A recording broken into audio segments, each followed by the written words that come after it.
রাজনৈতিক স্বাধীনতা নিশ্চিত করতে হলে ভোটের অধিকারকে অবশ্যই নিশ্চিত করতে হবে। দেশটা সবার, কোনো একক কারণ নয়। দেশটি দেশটি সবার। কখনো বিজয় ছিনিয়ে আনতে সময় বেশি লেগেছে, কখনো সময় হয়তো কম লেগেছে। আমি আমার যোগ্যতা অনুযায়ী চাকরি বাকরি করব, আমি আমার যোগ্যতা অনুযায়ী ব্যবসা করব, আমি আমার যোগ্যতা অনুযায়ী বেঁচে থাকবো এই সমাজে, এই দেশে। এই যে স্বৈরাচারকে বিদায় করার জন্য যে প্রচেষ্টা, যে উদ্যোগ, সমাজের প্রতিটি শ্রেণী পেশার মানুষ সেদিন এক জায়গায় এসে দাঁড়িয়েছিলেন। সেদিন প্রমাণ হয়েছে যে দেশটা আসলে সকলের। দেশটা কোনো বিশেষ গোষ্ঠী, কোনো বিশেষ দল কারো না। দেশটা সবার, কোনো একক কারণ নয়। দেশটি দেশটি সবার। এবং এই দেশাত্মবোধ বা দেশাত্মপ্রেম থেকেই, দেশের প্রতি এই প্রেম থেকেই সেদিন আমরা দেখেছি সমাজের প্রতিটা শ্রেণী পেশার মানুষ রাজপথে বেরিয়ে এসেছিলেন। আমরা দেখেছি ইউএনডিপির যে রিপোর্ট বের হয়েছে, সেই রিপোর্টে আমরা দেখেছি 60 জনের মতন শিশুই সেদিন শহীদ হয়েছে এই স্বৈরাচারকে বিদায় করতে গিয়ে। আর তার পরবর্তীতে জাতিসংঘের যে রিপোর্টটি কয়েকদিন আগে বের হয়েছে, সেটি কম বেশি আপনারা সেই সম্পর্কে ওয়াকেফল আছেন। অর্থাৎ একটি খুব সংক্ষেপে যদি আমরা বলি, গত 15 বছরও যদি বাদ দেই, মাত্র জুলাই আগস্ট মাসেও যদি আমরা ধরি, তাহলেই বোঝা যায় যে কি পরিমাণ মানুষকে শুধু 2 মাসের আন্দোলনেই হত্যা করা হয়েছে। অর্থাৎ আন্দোলন যখন চরম মুহূর্ত, ওই অল্পটুক সময়ের মধ্যে চরম যে কোনো জিনিসের বিষয়ে চরম মুহূর্ত সময়টি অল্পই থাকে। সেই চরম মুহূর্তে, সেই অল্প সময়ে 2-3 সপ্তাহের মধ্যেই কতগুলো মানুষকে শহীদ হইতে হয়েছে। তাহলে আপনারা বিবেচনা করে দেখতে পারেন, গত 15 বছর ধরে কত মানুষ, শত হাজারো মানুষ, যেই গুম খুনের হদিস বেরিয়ে আসছে, গুম খুন খুনের যে ঠিকানা, হিসাবগুলো বেরিয়ে আসছে, কি পরিমাণ মানুষ অত্যাচার নির্যাতিত হয়েছে। প্রিয় সহকর্মীবৃন্দ, আজকে যে মানুষগুলোকে ঘিরে আমরা এখানে একত্রিত হয়েছি, তাদের পেশা, এখানে আলোচকবৃন্দ আলোচনা করেছেন, তাদের পেশার একটি অন্যতম মূল বৈশিষ্ট্য বা লক্ষ্য হচ্ছে, তারা যেরকম মানুষের আহ দুঃখ, কষ্ট, অত্যাচার, নির্যাতনকে, অনেক কথাকে শুধুমাত্র একটি ছবির মাধ্যমে তুলে ধরতে পারেন, ঠিক একইভাবে একটি ছবির মাধ্যমে কিন্তু সমগ্র জাতিকে আশাও বা উজ্জীবিত করতে সক্ষম একটি ছবি। আমি এটি বিশ্বাস করি। একটি ছবি যেরকম সব কথা বলে দিতে পারে, অনেক লেখা বাদ দিয়ে শুধু একটি ছবি, বড় রচনা বাদ দিয়ে একটি ছবি, ঠিক একইভাবে আমরা যে ঘন্টার পর ঘন্টা রাজনীতিবিদরা বক্তব্য রাখি, বিভিন্ন গুণীজনেরা তাদের গুরুত্বপূর্ণ বক্তব্য রাখেন, কিন্তু আমার কাছে মনে হয় একটি ছবির মাধ্যমে সম্পূর্ণভাবে একটি জাতিকে উজ্জীবিত করা সম্ভব। সম্পূর্ণভাবে সেরকম একটি ছবির মাধ্যমে একটি জাতিকে পথ দেখানো সম্ভব, দিশা দেওয়া সম্ভব। প্রিয় সহকর্মীবৃন্দ, প্রিয় উপস্থিতিবৃন্দ, প্রিয় জার্নালিস্ট বৃন্দ, ফটো জার্নালিস্ট বৃন্দ, এই যে গত 15 বছরের যে আন্দোলন, যে সংগ্রাম, যার মধ্যে বিভিন্ন সময় ফটো জার্নালিস্ট হোক অথবা জার্নালিস্ট বৃন্দই হোক, অর্থাৎ এই পেশার সাথে যে মানুষগুলো আছেন, তারাও বিভিন্ন সময়ে জড়িত ছিলেন। বিভিন্ন কারণে, ইচ্ছা থাকলেও, পেশাগত ইচ্ছাই হোক আর নিজস্ব বিবেকের তাড়নাতেই হোক, অনেক সময় অনেক সংবাদ আপনারা প্রকাশ করতে পারেননি, অনেক ছবি আপনারা প্রকাশ করতে পারেন।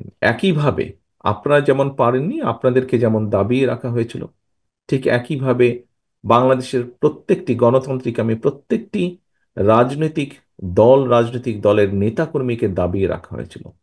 ঠিক একইভাবে বাংলাদেশের সমগ্র জনগণকে দাবিয়ে রাখা হয়েছিল।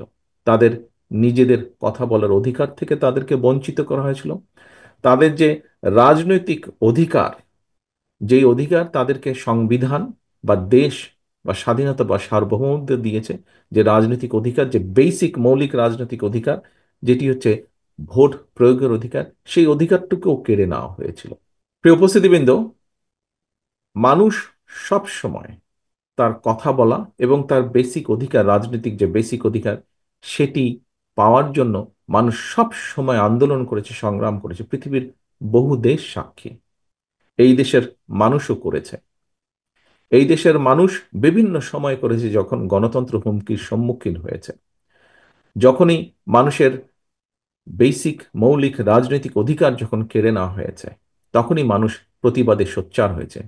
কখনো বিজয় ছিনিয়ে আনতে সময় বেশি লেগেছে, কখনো সময় হয়তো কম লেগেছে, কিন্তু মানুষ সবসময় সোচ্চার হয়েছে এবং মানুষ প্রতিবার এই বিজয় ছিনিয়ে আনার চেষ্টা করেছে, সফল হয়েছে।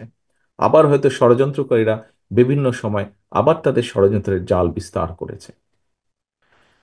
প্রিয় উপস্থিতিবৃন্দ, লক্ষ্য কি, উদ্দেশ্য কি? লক্ষ্য এবং উদ্দেশ্য হচ্ছে আমরা যারা দেশ নিয়ে চিন্তা করি বা দেশের কথা নিয়ে চিন্তা করি, দেশকে নিয়ে ভাবার চেষ্টা করি, আমাদের অর্থাৎ আমরা সাধারণ মানুষ বলতে যা বুঝি, সাধারণ মানুষের কাতারে আমরা যারা কম বেশি পড়ি, আমাদের লক্ষ্য বা উদ্দেশ্য একটি দেশ তৈরি করা। স্বাধীনতা যুদ্ধের পরে সামগ্রিকভাবে যে কোনো মানুষকে যদি জিজ্ঞেস করেন, তাহলে কি বলবে কেমন দেশ চাই আমরা? আমরা এমন একটা দেশ চাই যেই দেশের মধ্যে মানুষ তার মৌলিক অধিকার নিয়ে বেঁচে থাকবে। কে সেটি? সে তার রাজনৈতিক অধিকার পাবে, রাজনৈতিক অধিকারের গ্যারান্টি থাকবে, এবং একই সাথে তার অর্থনৈতিক স্বাধীনতাও থাকবে। অর্থাৎ আমি আমার যোগ্যতা অনুযায়ী, আমি আমার যোগ্যতা অনুযায়ী চাকরি বাকরি করব, আমি আমার যোগ্যতা অনুযায়ী ব্যবসা করব, আমি আমার যোগ্যতা অনুযায়ী বেঁচে থাকবো এই সমাজে, এই দেশে। প্রিয় উপস্থিতিবৃন্দ, খুব সংক্ষেপে যদি আমরা দেখি, তাহলে এটি মূল লক্ষ্য বা উদ্দেশ্য। হ্যাঁ, এটির সাথে স্বাভাবিকভাবে প্রসঙ্গক্রমে বৈষম্যহীন একটি বাংলাদেশ। কিন্তু বৈষম্যহীন বাংলাদেশ গড়তে হলে অবশ্যই রাজনৈতিক অধিকারকে আগে প্রতিষ্ঠিত করতে হবে। বৈষম্যহীন বাংলাদেশ গড়তে হলে অবশ্যই আগে মানুষের অর্থনৈতিক স্বাধীনতা দিতে হবে। রাজনৈতিক স্বাধীনতা নিশ্চিত করা না গেলে অর্থনৈতিক স্বাধীনতা নিশ্চিত করা যাবে না।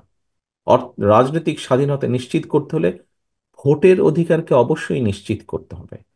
তবে সহকর্মীবৃন্দ, প্রিয় উপস্থিতিবৃন্দ, এখানে শুধু ভোটের অধিকার নিশ্চিত করলেই চলবে না, একই সাথে ভোট প্রয়োগের অধিকারকে নিশ্চিত করতে হবে। অর্থাৎ আমি একজন ভোটার, আমার যেরকম ভোটের অধিকার থাকবে, ঠিক একইভাবে আমি যাতে আমার ভোটটি সঠিকভাবে নির্ভয়ে আমি দিতে পারি, এবং আমি দেওয়ার মাধ্যমে আমি আমার প্রতিনিধিকে বাছাই করে আনতে পারি, সেই অধিকারটিকেও নিশ্চিত করতে হবে। সেটি ইউনিয়ন পরিষদ হোক, সেটি পৌরসভা হোক, সেটি উপজেলা হোক, সেটি জাতীয় পর্যায়ে হোক না কেন, ভোটের অধিকার নিশ্চিত করার পাশাপাশি ভোট প্রদানের অধিকারকেও নিশ্চিত করতে হবে। এবং আমরা যদি এই অধিকারটি নিশ্চিত করতে পারি, অবশ্যই আমরা মানুষের পর্যায়ক্রমিকভাবে মানুষের অর্থনৈতিক স্বাধীনতা নিশ্চিত করতে পারবো।